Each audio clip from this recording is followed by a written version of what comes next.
Eu odeio odiar São Paulo. E eu odeio porque eu já fui uma pessoa que eu já amei muito a cidade de São Paulo. Quando eu era mais novo, eu gostava muito de ler quadrinhos. E saía na Folha de São Paulo, as tirinhas de quadrinhos saíam no caderno chamado Ilustrada. E eu comecei a ler Ilustrada desde muito novo. E a Ilustrada, se não me engano, nas sextas-feiras, vinha com o Guia da Folha, que também falava de cinema. Então com isso eu comecei a ler o Guia da Folha, e aí eu acabava lendo matéria sobre restaurantes, sobre museus, sobre mostras, sobre esse tipo de coisa. E eu sempre fui muito curioso sobre isso. Tanto que quando eu comecei a estudar jornalismo, eu comecei a pensar que eu gostaria de trabalhar na área de jornalismo cultural. E o meu sonho era trabalhar em um guia cultural, como era o do Estadão, o da Folha, e foi exatamente onde eu fui acabar trabalhando. Eu acabei trabalhando num guia cultural, entrei em 2009, e trabalhei de 2009 até mais ou menos meados de 2014, justamente escrevendo sobre isso, sobre shows, eventos, passeios, restaurantes, tudo que acontecia na cidade de São Paulo. E eu sempre gostei muito dessa efervescência cultural de São Paulo, sobre nossos restaurantes, sobre nossos shows, sobre as nossas festas. E essa minha paixão, ela vinha muito desde muito cedo. Aqui onde eu moro, a Moca, ela era, há uns anos atrás, quase um bairro do interior. Então assim, era feito muito de sobradinho e fábrica. Então a gente mal tinha prédio. Pra você ter uma ideia, a gente sabia os prédios antigos, a gente sabia eles por nome. A gente sabia onde as pessoas moravam, as pessoas dos prédios andavam na rua. Pois isso é uma coisa que não existe hoje em dia. Mas era comum o pessoal do prédio sair pra rua pra brincar com o pessoal da rua. Então a gente sabia o Milani, Mabel, a gente sabia o nome de cada prédio, a gente sabia onde ficava um prédio, porque não tinham tantos prédios assim a ponto de você não saber onde é que era o prédio. E esse ar meio interiorano que tinha aqui, né, trazia uma certa morosidade, né, que tinha assim, meia dúzia de restaurante, meia dúzia de coisa pra fazer, mas quando você queria realmente fazer alguma coisa um pouco mais agitada, comer num lugar legal, ir pra um restaurante, ir pra um cinema, ir pra um teatro, você tinha que sair da Moca. E eu lembro que minha avó falava assim, né, vamos para a cidade. E eu lembro como era mágico, até converso muito com isso com a Letícia, assim, que tem uma ponte ali na Radial Leste, que você atravessa a Avenida do Estado, e aí forma um paredão do skyline de São Paulo. Então parece às vezes que você tá indo de um lugar pro outro. Agora que tem mais prédios, essa diferença já não é mais tão grande. Mas antes você saía de um lugar extremamente térreo pra uma vista cheia de prédios, assim, que parecia que você estava indo pra um lugar novo. E aí eu lembro que quando eu entrei na faculdade, que eu comecei a sair da Moca todos os dias pra me deslocar até a Zona Oeste, eu lembro como era mágico isso, assim. Que eu pegava às vezes, saía um pouco mais cedo de casa, ou quando eu tava trabalhando, saía um pouquinho antes do trabalho, e eu ia andar pela Paulista, eu ia andar na Doutor Arnaldo, eu ia andar ali na Amaral Gurgel, ia dar uma volta na Santa Cecília, porque explorar São Paulo era uma coisa muito mágica pra mim, assim, porque eu achava muito legal a quantidade de opções que tinha frente a um bairro extremamente moroso e mediano, e que não tinha nada, que era onde eu morava, porque quando você é adolescente, sua vida é muito restrita às ruas que você mora, né? E aí, essa minha paixão, aos poucos, ela começou a ruir, principalmente quando eu comecei a ter referencial de outras possibilidades de existir. Porque a gente tá falando de uma cidade que é a maior cidade da América Latina. A gente só não é a maior cidade das Américas, porque eu acho que tem a cidade do México, que é maior que a gente. Então a gente tem uma cidade que tem muito habitante, a gente tem uma arrecadação de impostos gigantesca, a gente tem uma quantidade absurda de eventos que acontecem por aqui, empresas importantes que estão aqui, e mesmo assim a gente normalizou um estilo de vida extremamente tóxico e ruim. Em vez da gente olhar e falar da possibilidade que a gente poderia ter nessa cidade, a gente normaliza o caos. São Paulo é isso daí. E parece que cada ano que passa, a gente caminha pra trás, em vez da gente poder caminhar pra frente. E aí eu quero falar uma coisa pra mim que é muito simples, assim, eu não consigo entender como a gente tem uma das cidades que é a maior cidade turística do Brasil, chama das cidades que mais recebe turista do Brasil, né, para evento, para show, para palestra, para o que for, e é uma cidade que ela não é andável. Eu lembro que quando eu estive em Buenos Aires com minha noiva, cara, a gente fazia tudo a pé. Tudo a pé. Então a gente tava no bairro da Recoleta, tipo, vamos até a Gueirinha, a gente ia até a pé. Coisa de andar, sei lá, 20, 30 minutos. Voltar a pé à noite. A gente ia até Palermo, a gente ia até o centro a pé, a gente ia até a 9 de julho. A gente andava, e era uma cidade com calçadas amplas, com árvores, com parques, com pracinhas, pessoas andando na rua, conversando no celular. Eu quando vi uma menina andando na rua fazendo qual que é o nome daquela mensagem de vídeo? Não. fazendo um FaceTime. A Pamela tá fazendo um FaceTime no meio da rua, sei lá, 10 da noite. Você já fez um FaceTime no meio da rua em São Paulo? Isso é loucura.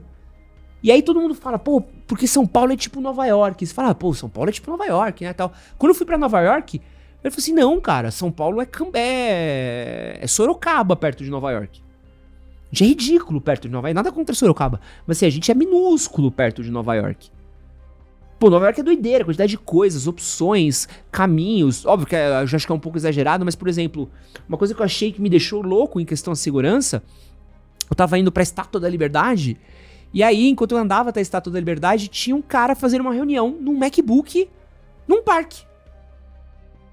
Porque ali é Wall Street, então um cara que provavelmente desceu de terno e gravata fazendo uma reunião, mano, num parque na beira do rio. Imagina você sair no Ibirapuera com seu computador e ficar trabalhando? Incrível. Mágico. Tem um lugar que eu adorei lá, que é o Washington Square Park, que é o cenário do filme Kids, que hoje em dia tá um pouco mais gentrificado por causa da NYU, acho. Cara, lindo, o pessoal no computador, o pessoal conversando, o pessoal pintando. Então tinha um povo que leva um quadro, leva o cavalete e fica pintando na rua, amigo. Consegue imaginar isso? O cara parar no meio da rua e pintar? E aí, por exemplo, quando eu morei em Londres, né? Londres também é uma cidade dessa que eu andava pra tudo. Andava, ia a pé, pedalava. Eu podia caminhar, eu podia ver as coisas, podia visitar loja, podia visitar espaços. É muito comum lá as pessoas pegarem um livro, pegar um lanche, sentar numa pracinha e comer. Então eu queria poder andar por São Paulo. Eu fico meio louco às vezes quando eu vejo distâncias que eu poderia estar fazendo em São Paulo, que eu tô fazendo de carro, a pé. E é uma cidade que ela vai se tornando cada vez menos andável, menos habitável, ela te expulsa, as calçadas são ruins, é muito inseguro. Então é uma cidade que você não consegue habitar essa cidade sem estar sofrendo risco, sem estar com medo, sem ter que estar correndo de um lado pro outro. É uma cidade que ela expulsa as pessoas daqui. Só que ao mesmo tempo ela tem um monte de coisa pra fazer, mas é meio quase como se fosse um dilema num porco-espinho, tá ligado? Gostar de São Paulo é querer abraçar um porco-espinho. Porque tem coisa legal pra você curtir, mas cada vez que você tenta curtir, aquilo te mata. Você vai, pô, por exemplo, aqui tem um Lollapalooza, tem um The Town. Pô, muito legal. Só que pra você ir pro The Town, pra você ir pro Lollapalooza, pô, tu tem que pegar um transporte público demorado, longo, longe, com trânsito, difícil. É um sacrifício você ir pra se divertir. Você fala, caraca, eu tô tentando me divertir. Eu quando estive em Chicago, por exemplo... um dos principais festivais de Chicago, o Lollapalooza, acontece num parque gigantesco que eles têm. Eu aposto que eles devem ter suas dificuldades de transporte, mas é um lugar onde escoa a gente, é uma região central. É um lugar lindo, lindo, lindo, lindo. E assim você vê como existem outras possibilidades de ser, né? Tanto Nova York como Chicago, eles tinham lugares muito parecidos com o Minhocão que eles transformaram em parques, né? Que eles tinham, por exemplo, em Nova York eles tinham um trilho de um trem que foi abandonado, eles transformaram numa passarela, que é um parque, que é um jardim, que as pessoas podem andar. São cidades que, apesar de não ser cidades mais amigáveis no mundo, são cidades pensadas para as pessoas. E São Paulo é uma cidade pensada para carro. Não é à toa, olha como é bizarro aqui, ó. Trouxe um número aqui, ó. A pesquisa Origem e Destino, de 2023, apontou que a gente teve uma queda de mais de 3 milhões de usuários nos ônibus, trens e metrôs entre 2017 e 2018. Então as pessoas resolveram sair disso daí, né? Caiu de 15,3 para 12,2, porque as pessoas resolveram optar por modos de transporte individual. Então, ao invés de usar o transporte público, as pessoas começaram a usar o transporte individualizado. Então, carro, moto. A gente teve um aumento de jornada e de frota de ônibus. A gente teve uma queda de quase 14.500 ônibus em São Paulo para quase 13 mil de 2017 a 2024. Uma pesquisa feita pelo Centro de Estudos da Metrópole mostra que 50% das pessoas mais pobres de São Paulo, elas não conseguem acessar sequer 10% das vagas de emprego com menos de 1 hora de transporte público. Ou seja, mais da metade das pessoas pobres só tem 10% de vaga de emprego a 1 hora de distância de casa. É um transporte público que é sucateado, ruim, que não dá conta da cidade. E a gente normaliza, São Paulo é trânsito, São Paulo é parado. Então aqui, ó, a gente tem uma média, que São Paulo tem uma média de 360 quilômetros de trânsito por mês. É um aumento de quase 30 quilômetros em comparação a 2024. A frota de veículos de São Paulo está próxima a 10 milhões. E aí a gente tem os acidentes, né? As motos são envolvidas em quase 45% das mortes da capital. E a maioria da galera que morre é homem, né? Então assim, é uma cidade onde você não consegue se locomover, ela não te dá a via de locomover, ela tem um monte de habitante. Em vez de você colocar um sistema de transporte público, joga as pessoas nos carros, mas as ruas não dão conta. O planejamento urbano não dá conta, mas constrói-se mais prédios. Então a gente vai gerando uma armadilha dentro de São Paulo. E quando você começa a ir para outros lugares, você começa a ver outras vivências, você começa a entender a armadilha que foi gerada e foi conjecturada aqui. E você começa a olhar e falar assim, pô, eu gosto daqui, mas por que aqui não pode ser melhor? Por que eu não posso ter mais qualidade de vida? Por que eu não posso exigir outras coisas?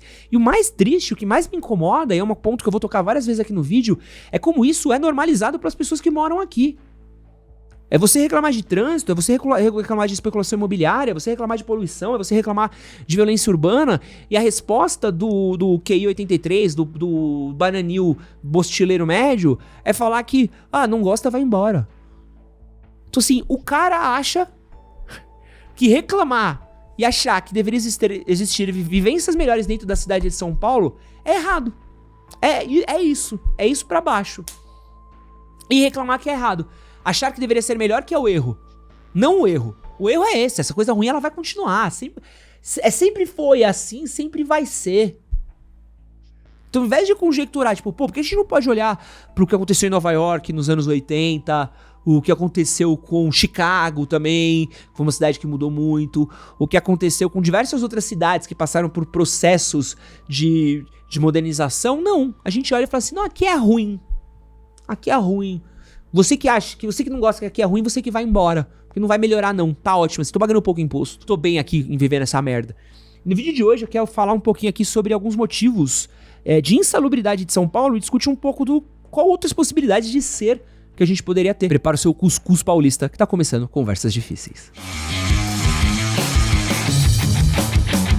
Olá, meu nome é Edson Castro, seu melhor amigo na internet, sou jornalista e apresentador, e esse é meu novo canal. Caso você não seja inscrito por aqui, quero convidar você para se inscrever, que aqui é um pouquinho mais hospedeiro do que São Paulo, tá? A gente trata você melhor do que São Paulo trata. Então curte, compartilha, se inscreve. Esse quadro acontece todas as segundas-feiras às 8 horas da noite, então volte aqui de novo para me visitar. Que mais? Não vou enrolar muito não, bora pro vídeo. Essa questão do transporte, ela me pega, porque São Paulo, apesar de ser uma cidade muito grande, é uma cidade muito mal distribuída, né? E aí, só pra você ter uma ideia, o estado de São Paulo, ele concentra mais de 25% dos empregos formais do país. Então a gente tem um país que é um continente, e quase 25% dos empregos dele estão concentrados em um lugarzinho pequenininho, assim, tipo, plum, tá? Que São Paulo deve ser o tamanho de Portugal, um pouquinho maior que Portugal. A cidade de São Paulo talvez seja maior que Portugal e Espanha juntos, alguma coisa assim. A gente tem aqui ilhas de emprego, né? Com o fim do home office, com a perpetuação do trabalho presencial e com as pessoas demonizando o home office, a gente cria uma coisa terrível, que não só é a obrigatoriedade de trabalhar presencial, como a gente cria polos de lugares onde, seja por motivos de especulação imobiliária, seja por motivos de hype, seja por motivos de querer estar pertencente a algum lugar, onde a gente centraliza os empregos, e esses empregos nem sempre estão próximos de onde as pessoas moram. Então, por exemplo, apenas 10% das pessoas que moram em cidade de Tiradentes, que é um dos lugares mais habitados de São Paulo, trabalham lá. Outros 90% precisam se deslocar quase 2 horas para chegar até o seu trabalho. Só que a gente vai ter uma carga excessiva de vagas de trabalho na região da Faria Lima, na região da Berrini, na Zona Sul, na região da Paulista, em partes do centro. Então a gente joga um monte de vaga no lugar e nem sempre esse lugar ele é habitado. Então as pessoas precisam se deslocar grandes distâncias que às vezes não vai ter uma linha de transporte público onde a pessoa mora. Se você olhar a quantidade de estação de metrô na Faria Lima, é uma piada de mau gosto.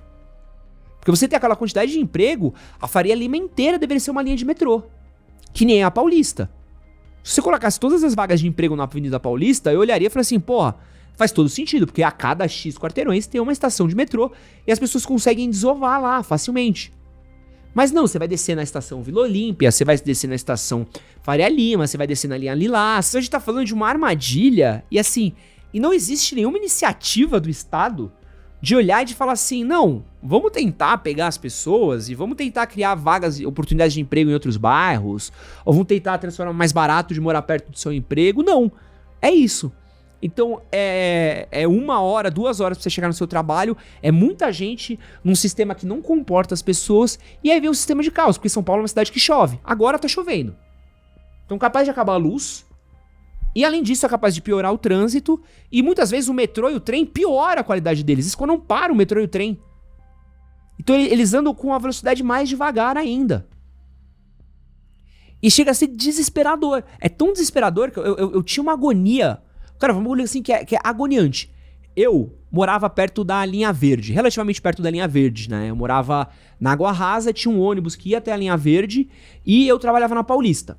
Então eu sabia que era mais barato, mais de boa. Eu falei assim, pô, transporte público, né? Não tem porque eu pegar meu carro todos os dias, encarar a Radial Leste, porque eu vou demorar às vezes 1 hora e pouco pra chegar no meu trabalho a depender do trânsito. Se eu posso pegar um ônibus, um metrô e vou rapidinho, vou sentado, vou numa boa tal. Cara, às vezes o ônibus demorava tanto em dia de chuva que eu chegava, sei lá, em 1 hora e meia numa coisa que devia dar pra fazer em 40 minutos, pô.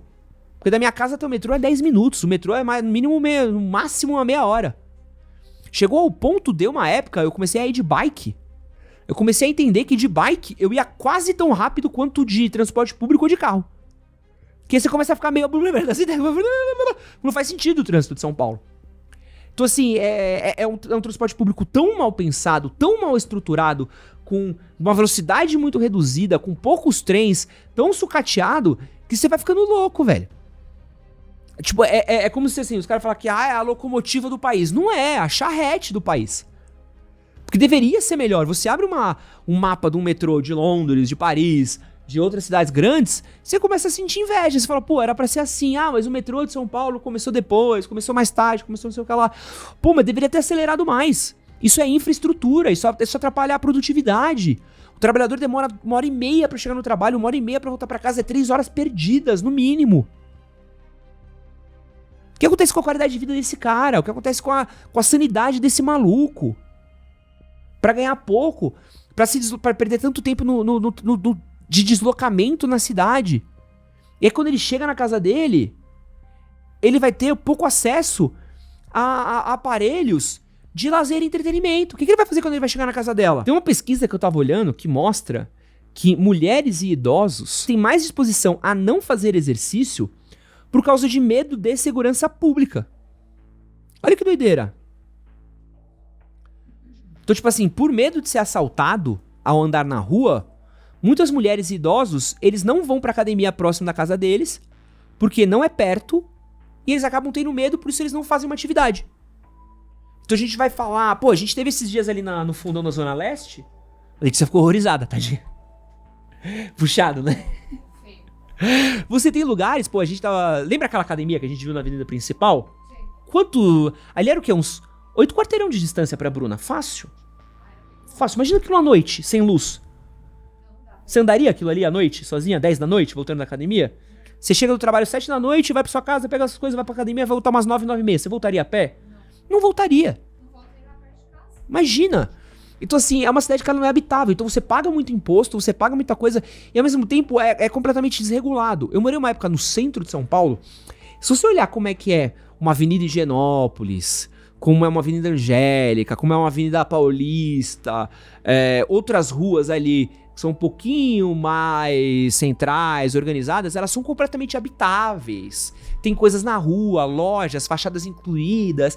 Então você tem um espaço muito mais habitável, muito mais andável do que os bairros. Os bairros periféricos, eles não têm centro cultural, eles não têm teatro, eles não têm praça, eles não têm parque. A gente deixou as nossas praças e nossos parques virarem lar de cracudo e mendigo. E aí você não tem essa ocupação disso, né? Tem pouquíssimos parques. Pô, o tamanho da Moca e a quantidade de parque que tem aqui chega a ser uma piada. E aí aqui, cara, é muito louco assim, como até lugares que são muito populares sofrem muito com péssimas decisões. Então, por exemplo, a Paulista aberta. Tinha o costume aqui de fechar-se a Avenida Paulista para as pessoas poderem transitar. Foi um sucesso, foi um sucesso. A Paulista lotada. Antes ela fechava até às 6 da tarde, agora ela fecha até às 4. A gente tá falando de um espaço que tem um monte de loja, um monte de comércio, um monte de teatro. Aquilo ali era pra ficar fechado até 10 horas da noite. Porque aquilo é dinheiro circulando. A Liberdade é uma loucura. A Liberdade tem um monte de rua que começou a ser fechada porque os carros não conseguiam mais passar. Até a prefeitura ir, fechar e tudo mais, falta apoio da prefeitura ao turismo da cidade, velho. Ao comércio local. Pô, você tem um bairro, assim, por mais que eu tenha muitas críticas ao bairro da Liberdade, por mais que a gente fale que não vale a pena, que não sei o que lá. Gente, são comerciantes, vendendo coisas pra turistas, gerando emprego, fazendo a economia girar. Então você pode ter toda a crítica que você tiver. Mas você tem um bairro extremamente turístico, que vira palco de matéria pro resto do mundo, é muito importante pra uma cidade, tá? Você vai ter que flexibilizar um pouquinho aí sua interpretação de texto, vai ter que parar um pouquinho de ser ignorante e olhar e falar assim, pô, seria muito legal que a gente conseguisse organizar aquele caos. Cara, o bairro da Liberdade ele tinha que ser inteiro fechado. Não tinha que passar carro. Ah, mas tem hospital lá. Tira o hospital de lá, pô. Tira o hospital de lá. Você tem bairros em Londres, por exemplo, que você não anda de carro. Você vai pro West End, você vai ali pro Sorro, você não entra de carro. Por quê? Porque é um lugar feito pra pedestre. Já foi um dia pra carro, hoje em dia não. Hoje é um lugar que é tão movimentado que, cara, que não vai precisar, é pra gente. Aquilo ali vai fortalecer o comércio local, é vaga de emprego. Pô, isso é importante. A Liberdade é pra ser assim. Fecha todas as ruas dali, transforma um lugar de comércio, dá um lugar fechado pra cada barraquinha, expande aquele lugar ali, tira a concentração, capilariza um pouco mais. Isso automaticamente jogaria mais movimentação de pessoas pra Praça da Sé, jogaria mais pessoas ali pra região da República. Se tu consegue esticar um pouco mais ali esse braço de turismo aí que tem da Liberdade, gerar uma atração pro cara, pros centros culturais que tem ali na região da República, que já são muito populados, já estão sofrendo um aquecimento muito grande, CCBB, Itaú Cultural, Caixa Cultural, o Farol Santander, o Mirante. Se você consegue criar um braço externo ali aumentando, você cria um cinturão de turismo. Você faz pessoas circulando na rua, você aumenta a segurança, você melhora a vida do comerciante, você gera mais oportunidade de emprego. Aqui é tudo feito à mão da caralha. Primeiro faz, depois vê se tem como dar um jeito. E às vezes mesmo o bagulho rolando, não tem estrutura. Tem um lugar perto ali da Mackenzie, que é onde fica o Holy Burger, que é lotadaço de bar, de gente, é um lugar que tem fluxo de estudante, de bar, tudo. Ali era pra ser oficializado como uma passarela de vida noturna, cara. Você tinha que ter isenções, benefícios, melhorar aquilo, dar mais estrutura, mas é tudo tocado a mão da caralho. Ninguém viu, ninguém mexe, ninguém olha, ninguém vê. E aí eu tô falando também de novo, e era também pra ter essas opções dentro de bairros. É tão louco assim que, por exemplo, o Tatuapé virou a Vila Madalena na Zona Leste. Porque o cara às vezes não tem o que fazer ali pro fundão da Zona Leste, e é mais fácil ele chegar pro Tatuapé. E no Tatuapé ele encontra bar, encontra Silvio Romero, encontra outras coisas. O Tatuapé, pra mim, é um excelente exemplo de um bairro fora do centro expandido de São Paulo que cumpre a função que vários outros bairros deveriam cumprir. Porque você tem um bairro que não é Vila Madalena, que não é Pinheiros, que não é Paulista, e é um bairro que ele tem restaurantes, eles têm bares, ele atrai pessoas de bairros próximos a ele pra ir até lá.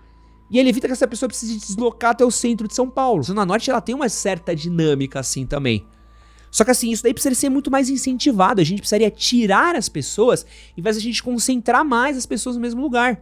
Toda vez que eu vejo um restaurante abrindo em Pinheiros, eu quero morrer. Eu falo, cara, morreu uma fada. Porque provavelmente tem um bairro de São Paulo que precisa muito mais de um restaurante bom do que a merda de Pinheiros. Pinheiros não precisa de mais de um restaurante. Pinheiros precisa acabar. Pra essas pessoas irem ocupar o resto da cidade. Porque tem um monte de bairro de pessoas que não tem um restaurante legal, que não tem um centro cultural legal, um teatro lugar legal, uma academia legal, uma pracinha legal, algo legal pra eles se ocuparem. Era pra gente ter espaços públicos. Pô, por que o Sesc mais legal da cidade de São Paulo, Sesc, que é pago com dinheiro do trabalhador, é feito num bairro de playboy? Por que o Sesc Pompeia é feito num bairro de playboy privilegiado do caralho? Por que só que um bando de classe A vai na merda do Sesc? Tinha que fechar, pô, o Sesc Pompeia e enfiar 5 outros Sesc em outro bairro de pobre, porra. E mesmo assim a gente tem que falar sobre o preço também, que é esse entretenimento, né? Pô, o preço de morar em São Paulo é uma loucura, né? Eu trouxe aqui o preço de morar em São Paulo. O custo de vida médio de São Paulo... Essa aqui tá errada, essa pesquisa daqui, que ela é antiga, tá? Mas, ó, essa daqui é mais ou menos de 2022. Sabe quanto é que era o custo de vida de São Paulo em 2022? R$7.500 por mês. Para uma família de 4 pessoas era R$15.000. Tá? Então aqui, e a renda, compensando o salário mínimo, a renda média de quem mora em São Paulo é 4 salários mínimos. Já não paga a conta. O cara, para morar em São Paulo, tá devendo. Pô, eu recebo várias mensagens de uma galera falando assim, eu vou ganhar um aumento da minha empresa pra ir morar em São Paulo, tô pensando em mudar pra aí. Eu falo, quanto você ganha? Eu ganho 4 mil. Quanto você vai ganhar? 6 mil. Não compensa. Você vai ficar devendo dinheiro. Fica onde você tá. Porque aqui, hoje, R$1.000 é o que você vai pagar o quê? Num cortiço? Tem cortiço cobrando 900 conto por mês. O preço de morar. O metro quadrado de São Paulo pode chegar a R$37.000 por metro quadrado. Tá? A gente é um dos metros quadrados mais caros do Brasil, o terceiro. Me pegou, tá? A gente perde só pra Vitória e Florianópolis. Só que o preço do aluguel, em 2025, subiu quase 10%. O dobro da inflação. Isso também é o preço do imóvel. Ou seja, nosso aluguel tá caro, comprar um imóvel tá caro e o preço de vida só aumenta. E aí a gente não tem que falar da especulação imobiliária. Pô, a Moca tá sofrendo uma especulação imobiliária bizarra. Eu aluguei esse imóvel daqui, ele tem... Aqui deve ser o quê? Uns 110 metros quadrados? No máximo, né? Uns 100. 100zinho, né? Essa minha casa deve ter uns 100 metros quadrados, assim, no máximo. Cara, eu já achei casa quase R$1.500 mais cara e menor do que essa pra alugar. De eu ficar em choque do quanto que subiu em menos de um ano. E de novo você vê políticas públicas que incentivam muito mais a construção de coisas e a especulação imobiliária do que o contrário. E olha como é louco aqui a especulação imobiliária, né? Em qualquer outro mercado que você for trabalhar, você oferecer muito de algo, normalmente significa você baratear aquele produto, certo? Por exemplo, se tem muito chocolate vendendo no mercado, o chocolate ele tende a ser mais barato. No imóvel, não. Estão construindo muito desse bairro, hein? Então esse bairro valorizou, vai ficar mais caro. Se começar a construir prédio no seu bairro, já começa a chorar que seu aluguel vai subir. Já começa a se preparar assim, porque, mano, vai embora o preço do seu aluguel, vai embora tudo, porque a especulação imobiliária vai vir. Então, ao invés de ser uma notícia boa, é ruim. Essa especulação imobiliária espanta o comerciante local, porque aumenta o preço do comerciante local também, gentrifica a parada, a pessoa que é pobre é mandada embora, a ponto que minha mãe é professora da prefeitura, existem diversas escolas hoje de bairros que foram gentrificados, Tatuapé, Moca, Ipiranga, que não tem aluno. Porque não tem mais pobre ali. E aí você vai pra periferia, você tem bairros onde as escolas têm excesso de alunos e tem fila de espera pra estudar lá. Que é uma completa inversão de valores, né? Aí a gente pode falar de segurança, que é a sensação de insegurança, de você ser roubado. É tão louco que hoje a gente tem uma taxa de vacância, por exemplo, numa Santa Efigênia, que era um lugar muito popular, de quase 60%. As pessoas estavam sendo tão roubadas na Santa Efigênia que elas resolveram sair da Santa Efigênia. Uma rua de comércio, trabalho, oportunidade de emprego. Não tinha segurança. E aí, no geral, São Paulo some, o tempo de São Paulo some. Porque você tá preso no trânsito, você tá tendo que trabalhar, as coisas são longe, chuva. Não preciso nem falar que acaba a luz quando chove, porque tem a Enel.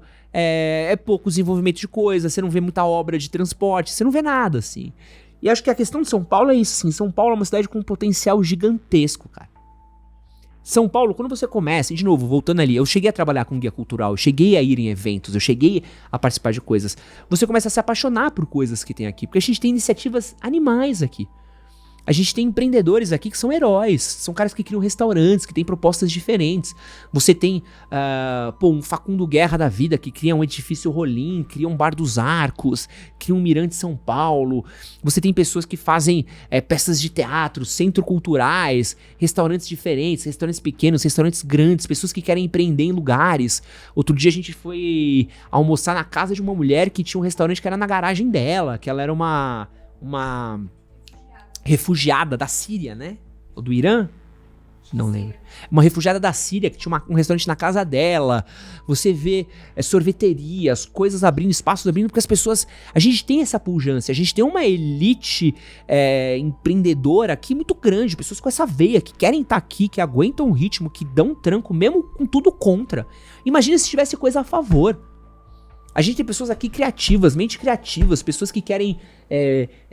fazer peças de teatro, fazer espaços culturais, fazer propostas pedagógicas, pessoas que querem fazer esporte. Pô, a gente tem uma cidade que talvez seja o maior número de provas de corrida de rua do Brasil.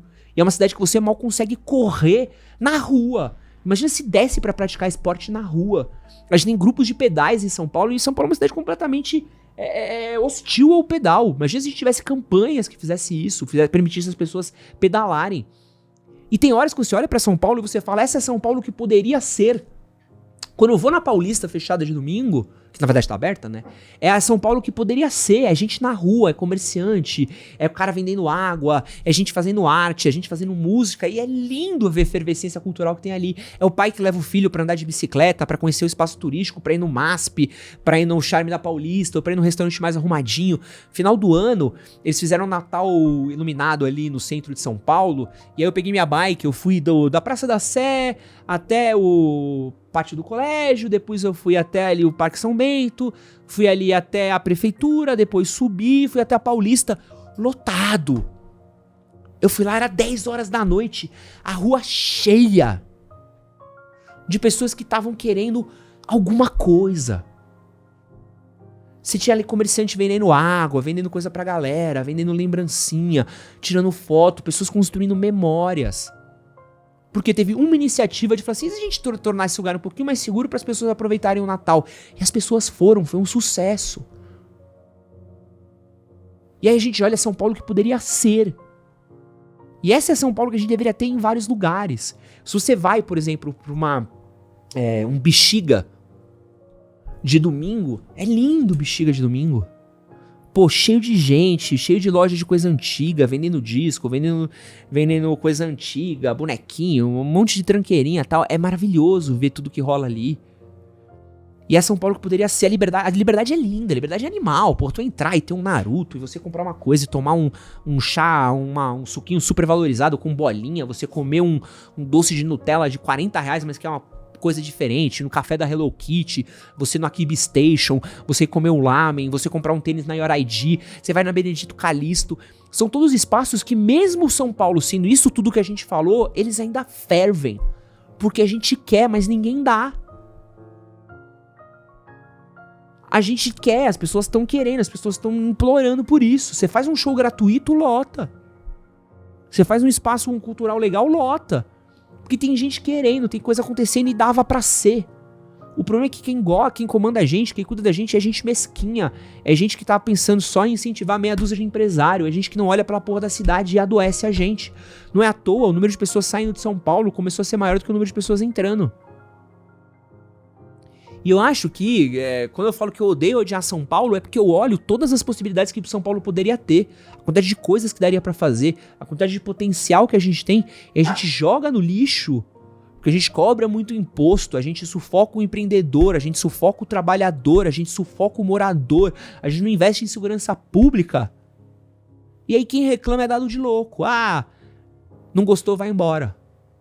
Em vez de a gente torcer pra cidade que a gente poderia estar morando, a gente se acostuma com o inferno que a gente tá vivendo.